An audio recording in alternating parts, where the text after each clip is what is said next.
मौलवी मोहम्मद इस्माइल देवबंदी साहब किबला वो पढ़ा था, उन्होंने कहा चलो तुम्हारे कहने से मान लिया कि रसूल की चार बेटियां थी, एक बेटी ज़ैनब, एक बेटी रुकैया, एक बेटी कुलसूम, चौथी बेटी फातिमा ज़हरा। मैंने कहा अगर ये चारों रसूल की बेटियां थी तो सबके बाप एक, सबकी माँ एक, चारों की दधियाल एक, चारों की ननियाल एक, चारों एक ही सुल्ब से, एक ही माँ का शीर पीने वाली, एक ही माँ की आगोश में परवरिश करने वाली। मैंने कहा लेकिन हमें बताओ कि थी तो चारों रसूल की बेटियां, लेकिन चादर तथहीर में क्या बेटी? मैंने कहा भाई चादर तथहीर में एक बेटी, मुबाइले के मैदान में क्या बेटियां?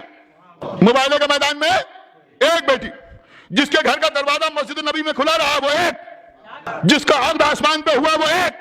जिसके अर्ज के लिए आसमान से अली के दर पर सितारा उतरा वो एक, जिसका शौहर काबे में पैदा हुआ वो एक, जिसके बच्चे रसूल के बेटे कहलाए वो एक,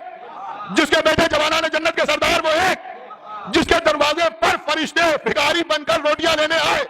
जिसके दरवाजे पर रिजवान जन्नत दर्जी बन के आया वो एक, जिसके लिए रोज़े क़यामत अहले महशर की आंखें बंद कराई जाए कि उसकी सवारी गुजर जाए वो एक,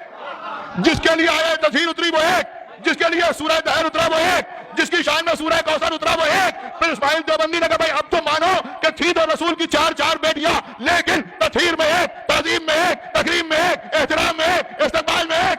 चादर में आने में एक, मुबाइले के मैदान में एक, रोज़े क़यामत सबकी आंखें बंद कराने में एक। तो अब तो तुम्हारी समझ में आ जाए कि जब रसूल की